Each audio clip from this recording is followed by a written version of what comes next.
20 menit ini tolong saya dikontrol, karena saya kalau tidak dikontrol nanti saya mau jadi presiden terus. Jadi saya enggak. Oke. Yang pertama. Jadi saya akan kasih pertanyaan, bukan saya kasih jawaban. Orang yang mampu menjawab hidup adalah orang yang bisa menemukan pertanyaan-pertanyaan, kan begitu. Yang pertama gini, bagaimana menjelaskan bahwa Tuhan bikin tidak hanya surga tapi juga neraka.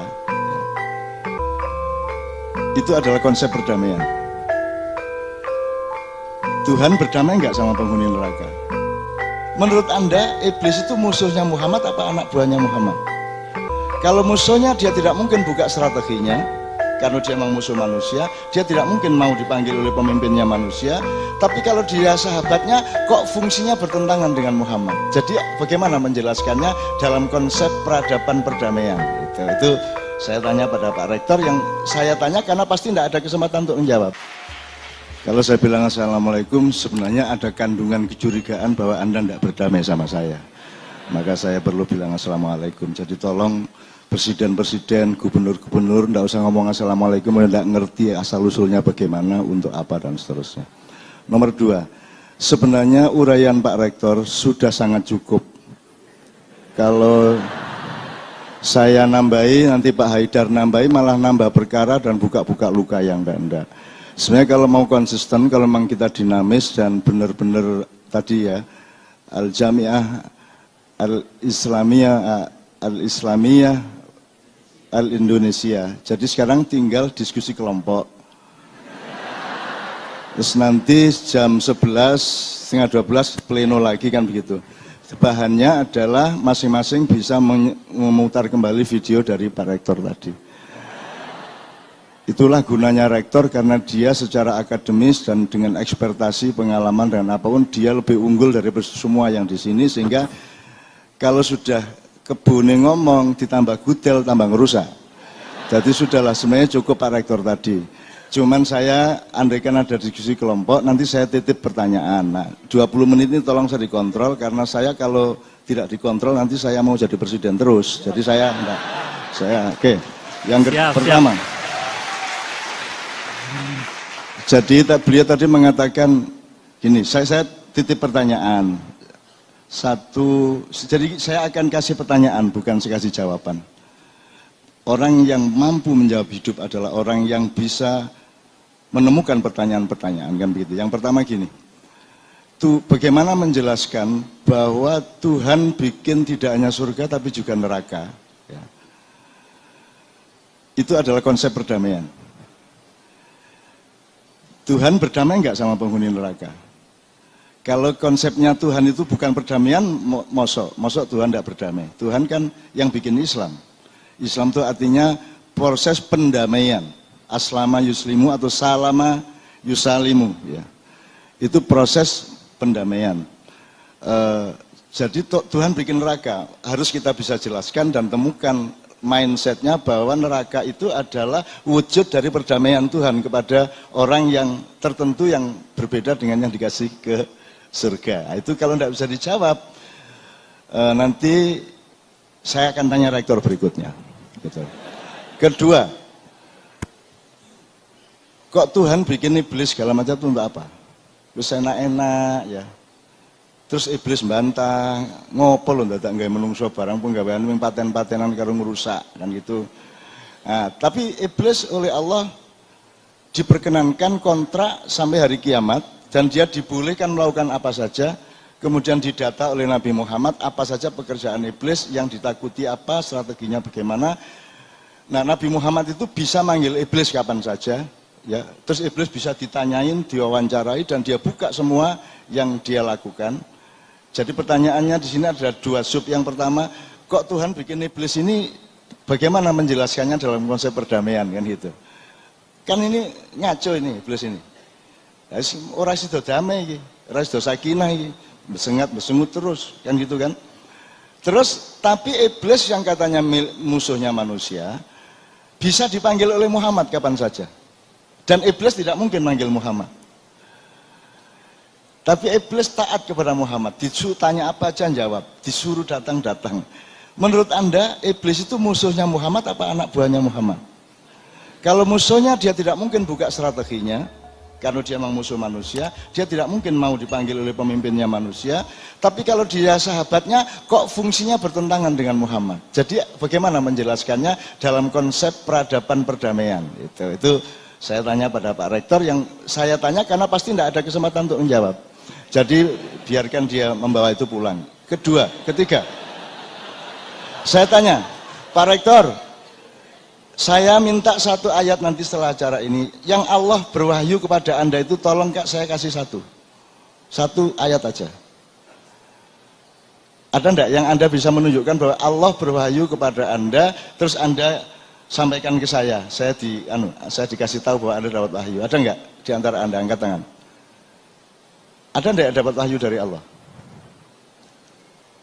Oh, jadi wahyu terakhir Muhammad atau gimana?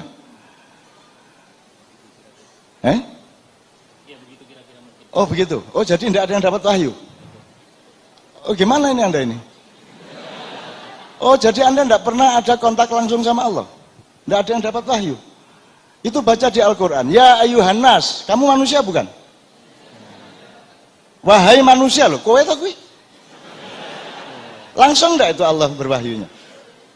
Kenapa kamu serahkan ke majelis tarjih, majelis tanwir, basul masail, ulama-ulama? Wong kamu punya kontak langsung sama Allah dan Allah menyebut dirimu, ya ayuhan nas, ya ayyuhalladzina amanu, kan itu kamu.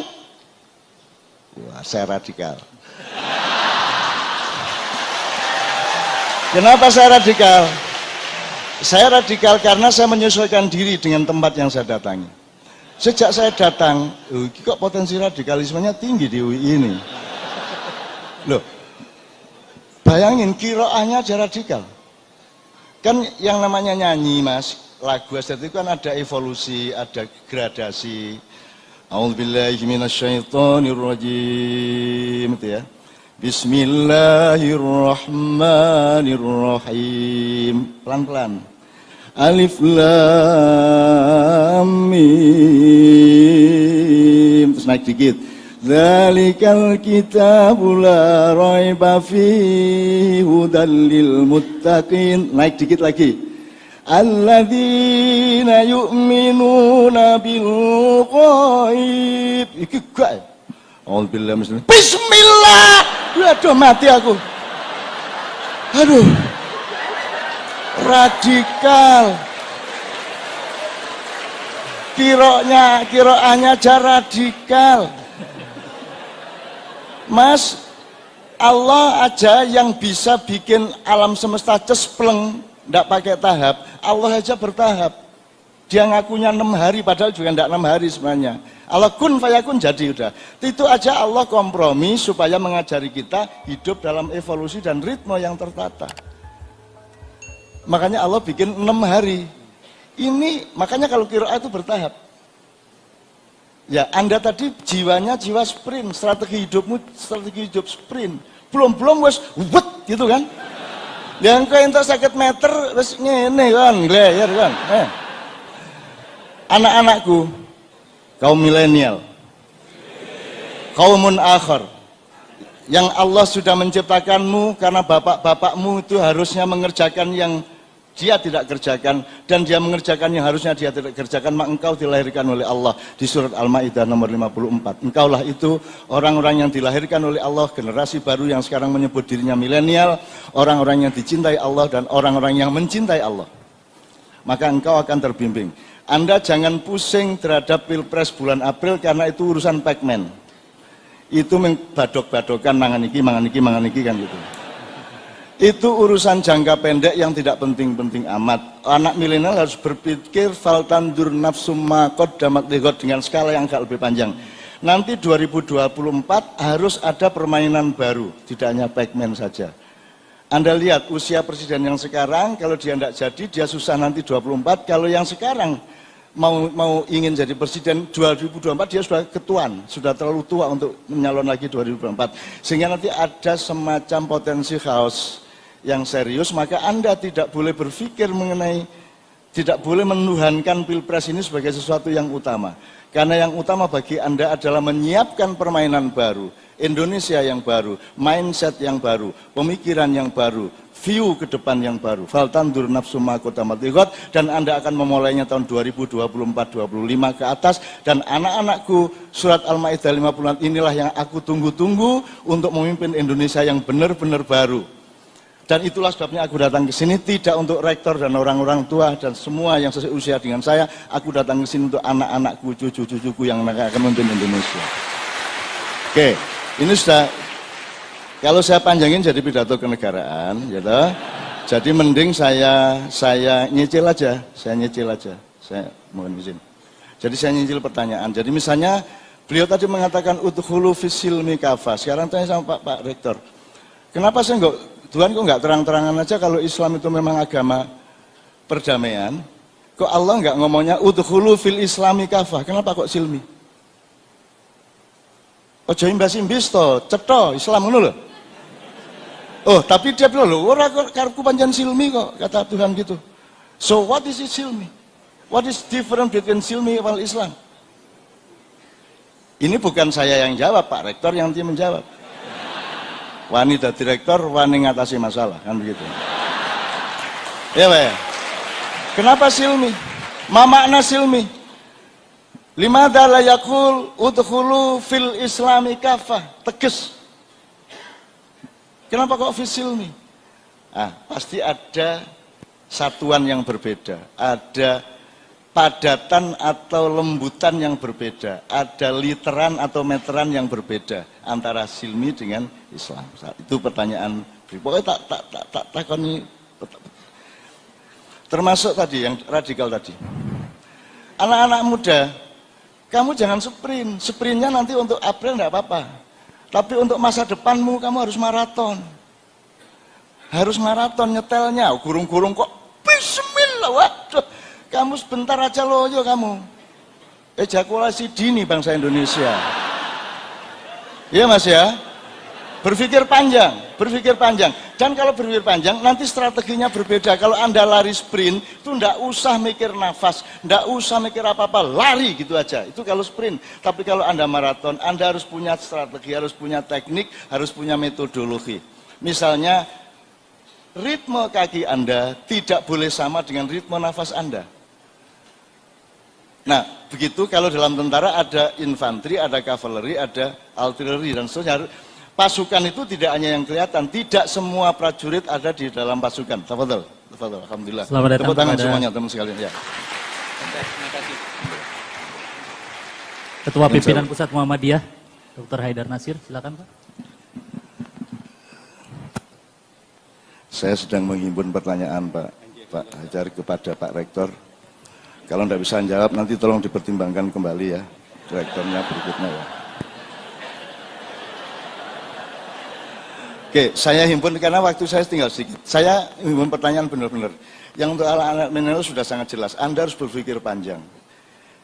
Korea itu ngomong bangsa dan negaranya itu skalanya sampai 300 tahun, tidak hanya 80 tahun. Sekarang kita punya 2045-2085, Anda harus berpikir lebih panjang lagi.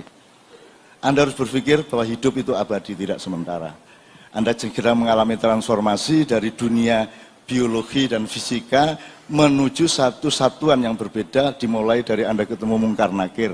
Kemudian Anda hidup fil jannati adnin tajri min tatil anharu kholidina fiha abada. 2 kali keabadian dengan 4 provinsi surga. Anda harus berpikirnya sangat panjang. Oke, saya urut aja Mas ya, Pak. Tadi barusan ngomong tentang qiraah radikal namanya Pak tadi Pak ya. Soalnya Batak dia Pak, Batak. Wow, nek Jawa luwih halus Batak, wah radikal wis. Untung nggak ada yang sakit jantung. Bismillah buanter banget tadi Pak. Belianya. Oke, sekarang kita ke judul Mas. Ini judul ini kan luas banget ini, nggak bisa Anda 2 jam membereskan. Ini terlalu luas, akhirnya kita jadi basa-basi loh kalau kita nggak serius loh.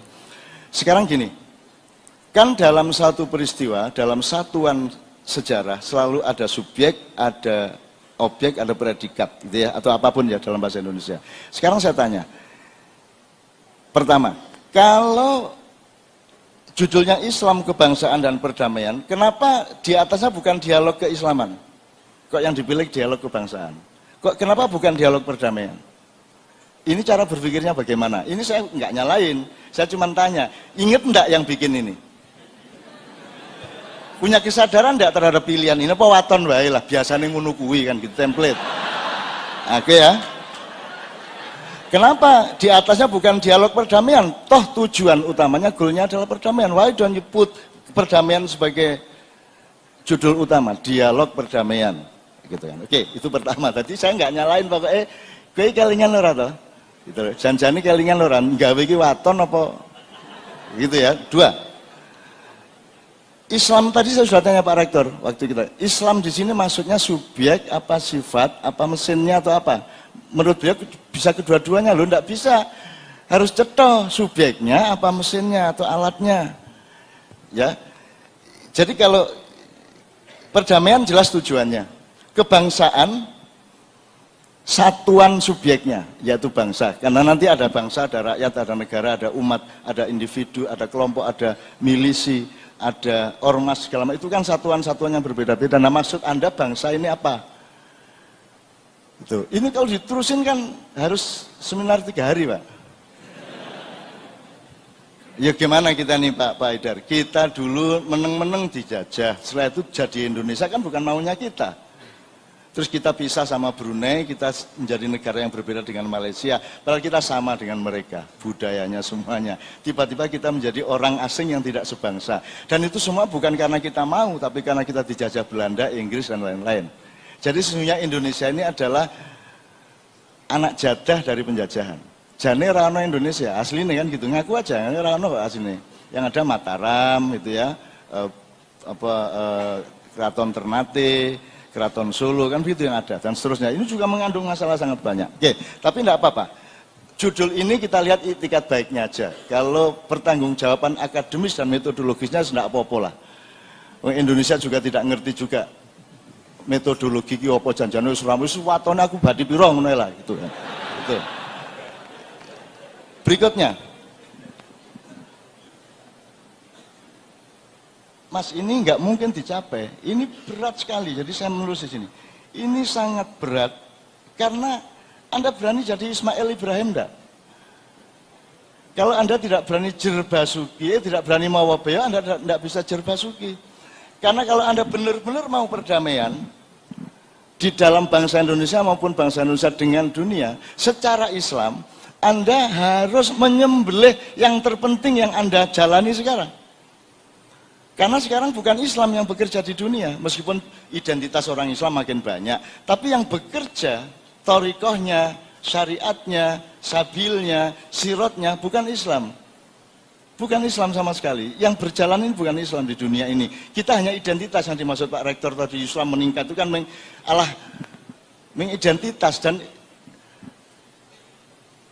sekarang orang sekarang menyangka Nabi Musa bukan Muslim kok. Nabi Adam bukan Muslim. No identitas saja kita bingung kok. Jibril Muslim bukan? Gunung Muslim apa bukan? Bingung juga kita. Jadi aku ikut guyu tenan ndelok dunya iki janjane piye to kowe iki lele. Loh. Oke. Aduh saya menghindar untuk menjelaskan.